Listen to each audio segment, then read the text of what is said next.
Hello and welcome to your astrological vibrations for Wednesday, June 11th, 2025 by Gaia Blooming. I am Mimi and our energy mantra for today is I allow my mind to expand through perspective. And today we have a full moon in Sagittarius. This full moon is happening at 12:44 a.m. Pacific time. So by the time some of you are watching this, the full moon will have passed. And yet, the energy is big. It's umbrella-ing. And I do feel like this moon is activating a square with the nodes that's going to continue for the next few days. And some of this astro energy is going to continue to unfurl and unwind into this weekend. So for this full moon at 12:44 a.m. Pacific time, we have Sun in Gemini at 20 degrees, Moon in Sagittarius at 20 degrees. And like I'm saying, the closest connection that these energies have are to the nodes, which are currently at 23 degrees Pisces, Virgo, and we'll be shifting to 22 today.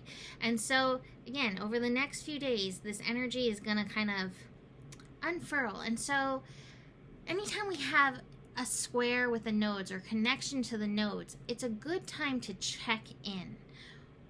Are you leaning into the North Node energy, which is kind of our follow the yellow brick road with the ruby slippers, there's no place like home kind of energy? Or are we falling into the South Node energy, which is kind of falling into a hole? It could be the Oz experience. You get some lessons there, right? But what we really want to do is follow the yellow brick road and find our way home. So in this energy, we're feeling a square. We're feeling kind of a crossroads in this. And these are so interesting because Gemini, Sagittarius, Virgo, Pisces are my knowledge keepers of the zodiac. And they get knowledge, they get wisdom from different ways. Gemini is paying attention to what's happening. Sagittarius is looking from a broader perspective and also connecting it to wisdom. Pisces is esoteric and directly connected to divine source. And then Virgo's like, oh my God, this is wrong, and this is wrong, and this is wrong, and this is wrong, and we can heal this, we can fix it. So we want to utilize a little of all of this, which might be confusing, but I feel like Gemini and Virgo give us the now energy, and it's important to pay attention, be in the present, pay attention to the now. With our Sun in Gemini, we're just sponges for the information that's coming at us in all kinds of different ways. Virgo's seeing everything that's happening and well, this could be done better, and this could be done better. Virgo's the critic. And that energy can be important. The contrast to see what doesn't fit, what doesn't work is very important. What's hard is a lot of times we can get stuck in the critic and then we're satisfied by nothing. And that can be a challenge of Virgo energy. So we want to be aware of that. Sagittarius is meant to look at things from a higher perspective. To see the horizon, right? Because a lot of times when we're focused in on what's happening, which we can do with Virgo, we miss kind of the larger picture. So Sagittarius can connect into the larger picture. And then Pisces is off here daydreaming, creating, and knowing that there's a divine unfolding that's happening in and through all of this. So we're going to see all of this energy, like I said, kind of playing out, unfolding over the next few days. And to me, this is what this full moon energy is meant to be activating. It's a reminder that all the world's a stage. Take in what's happening, but keep in mind, all the world's a stage. Oof, which that can be some interesting energy to look at. Now, interestingly, when I was looking at the Sabian symbols for this, I had some interesting things pop up. So the Sabian symbol for 20 degrees Sagittarius is a northern village. This is my paraphrasing. A northern village, the men of the village cut a hole into the ice. And it's about being prepared for what's coming in the future, which I feel like is talking about this nodal energy and being very aware of where you are focusing your mind, to give your mind a chance to see more than what is in your face, right? And to look from that divine perspective. But the next Sabian symbol for 21 degrees, which is where we're like moving into with this energy, is a child and a dog wearing like borrowed glasses. And what popped into my mind, I wish I could think of, I haven't seen one of these videos in a while, who it is, but there's these people. I think he's the older brother, and he gives like these I wouldn't say it's a riddle, but like, can you figure this out? It's usually physical, to this girl. And he'll be like, you can't do this and you can't do that. And she'll watch and be like, that's impossible. And then she'll put on her glasses and she'll figure out and do it, and he has to give her like $100. It's really always interesting. I feel like his name has bro in the title, but I don't know. That's the image that popped into my head when I was looking at that Sabian symbol, is like kind of putting on their glasses and seeing things from a different perspective, right? And I feel like that's what like happens in the videos, like, oh, glasses, different perspective. And it's interesting because I'm thinking about this. I'm like, well, we're supposed to be taking it from a higher perspective. Maybe you need glasses for the higher perspective, so you can see the details even from this higher, wider perspective. But that's the thing, is looking at something in a different way, with a different note. We are so conditioned to think in certain ways. And when we're conditioned to think in certain ways, sometimes we actually miss the truth of things. For instance, I've heard stories that there was like a tribe somewhere, I don't remember where. They had no word for the color blue. So the color blue didn't exist for them. Isn't that so interesting? Like how the brain will work. If we don't have a word for something, sometimes we can't even see it because the mind cannot comprehend. And this is why sometimes we have to pull back and look again at something. And I think the universe is asking us to do that in regards to the world, in regards to everything that is unfolding at this time. And in response, see how we are called to respond when we look at things in a different way. Now, I mentioned this energy is going to be unfurling over the next few days. There's a lot of layers to that. If you want more of that, please tune into my Patreon video that I just did. You can find the link to my Patreon below this video on YouTube, because I think it's pretty fascinating. And just know that this astro energy for this weekend gets a little intense as we have Mars and Uranus squaring each other, and Jupiter and Saturn squaring each other, both on Sunday. But we're going to be feeling that build on Saturday. And so having perspective might help work through any of the reactive energies that could be coming up. So this full moon is like granting us that. I also think that the full moon in Sagittarius is meant to help us embrace our joy of being. Sagittarius can be the life of the party. I always say Sagittarius is either the life of the party or it's like, you know, the monk in the library. And so there's a little bit of a call to remember, like, life is here for living, for enjoying, and being the joie de vivre energy. I'm sorry, French people, for my accent, but to embrace that energy and remember that. I love when I get that celebration card and it says, hard times require furious dancing. I was so tired today, and the perfect song came on that made me have to get up and shake it. And I posted the song along with my cat's reaction on my Instagram video, so you can see that. No dancing was recorded, but that energy is there. So this full moon keeps expanding through the day. I think we're going to feel a little bit of a full moon over, and I think that's going to give us a little time to meditate and reflect.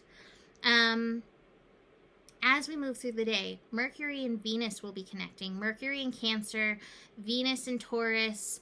We may feel that we need a little bit of self-care to help ourselves in and through these energies. That's good. Be prepared to take it easy and to meditate and connect. Moon and Mars are going to be connecting. So Moon in Sagittarius, Mars in Leo.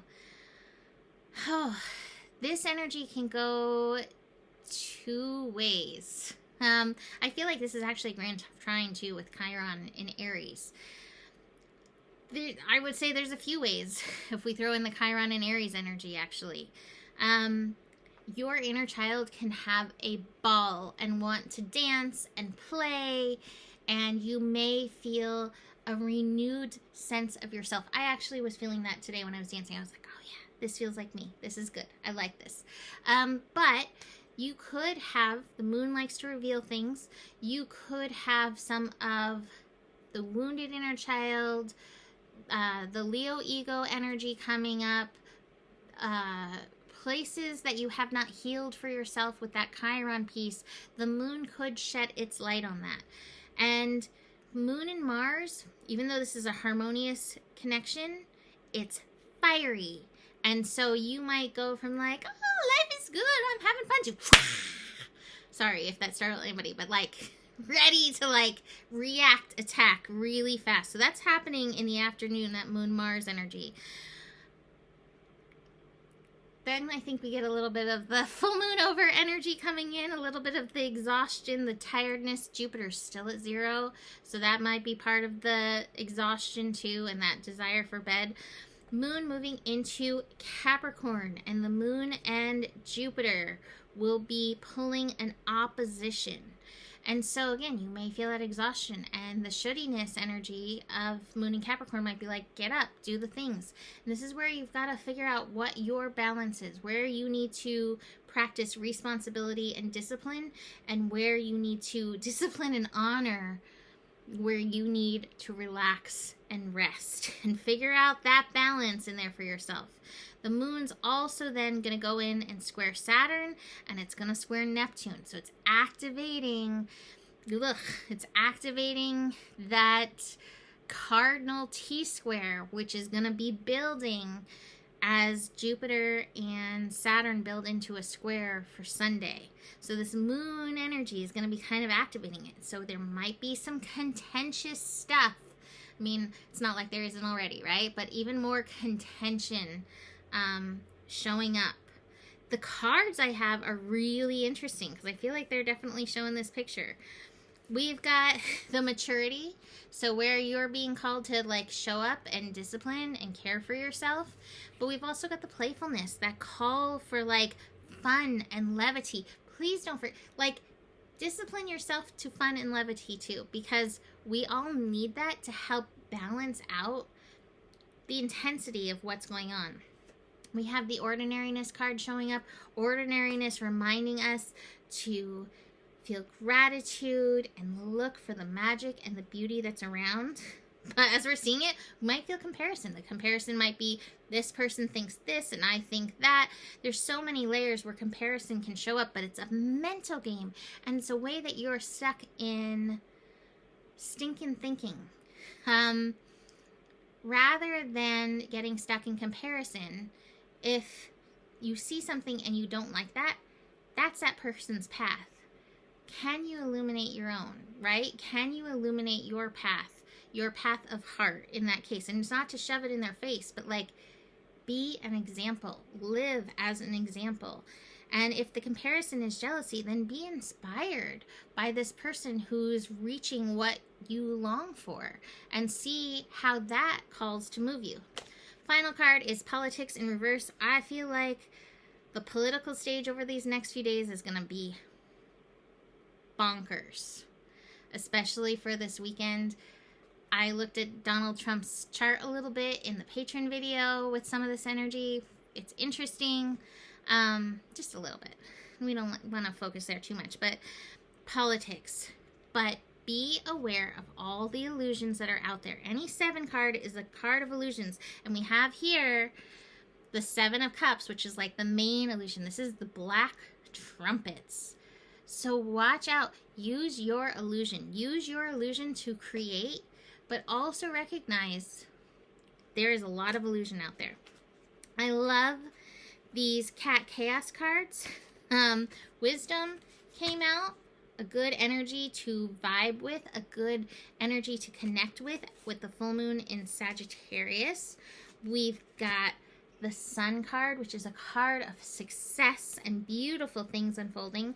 Six of Cups, nostalgic, love energy. Let that come up and bubble up in you and see where you can also provide that for yourself or others. The Page of Swords. Here we got this owl. Again, the symbol of wisdom, awareness. But I feel like the Page of Swords, page is like young energy. It's like keeping your brain, what is it? Plastic. That's not the right word. What is the right? Plasticity. There we go. Not plastic. Plasticity. Able to change, like how a child can absorb new facts. Don't get stuck. Don't get stuck. Neuroplasticity. Love this card in here. Awakened Spirit. Desire to change. We have, 9 days left of Sun in Gemini. Gemini energy bringing change. Now, Uranus is coming into Gemini. So it's like, if you resist change, don't worry, Uranus is coming. Like, you can't resist that. But, Gemini energy is great for change. So even just... excuse me, even just embracing the vibration of change can be helpful. Temperance, great Sagittarius card, a balancing of opposites, and it, it's here. Looks like he's peeling potatoes. Finding the pleasure in the mundane, finding the pleasure in the ordinary, like kind of like the ordinariness card. Again, to help fuel that energy of discipline. It's interesting that the word discipline is coming up so much, but that's what I'm feeling with the Temperance, to help balance out the playful, or maybe you need a little bit of the playful to help balance out the Temperance, balance out the serious. These two cards could be that too, so love that combination. We've got Oak Tree, which says power, courage, and strength. Look at those beautiful roots coming from the acorn, and seeing that in your life, where from a tiny seed, this beautiful big energy can grow, but also like rooting in. I think the rooting in will be helpful. This weekend's astro looks like whoa to me. Finally, we've got orange calcite. And it says it's the hot-blooded, artistic, love on the brain, wild child of the calcite family. Who needs it? Artists holding the proverbial paintbrush and staring at the proverbial blank canvas. When to use it, when you want to make something beautiful. Orange calcite's energy is all about breaking through the fog and the fear that hang on the path to creation. When you want to add some energy to your creative process. So, unlock your creativity with some orange calcite. Love that with this Grand Trine fire energy, with this full moon Sagittarius energy, all of that. Like I said, if you want more, check out my Patreon video. The link to join my Patreon is below. You can always book a reading if you want to dig into your own personal chart and see what's going on and where you want to unlock and shift. I'm going to give you one more little interesting tip from my Patreon group. I can't show you the card, but I pulled the Rue card from the Herbal Astrology Oracle, and I pulled that in yesterday's scope. And so I read that in the Patreon video too, but it was interesting to me that I had pulled it in the Cat Chaos cards, and then I have like the full-size deck here, and it came up again. So call in a little Rue to your life. I'm going to leave that there for today. Besides all this, the better it gets, the better it gets. There's more than enough love in the world for you. You have the power, and may your guiding light be strong, and know that you can trust your process. Namaste.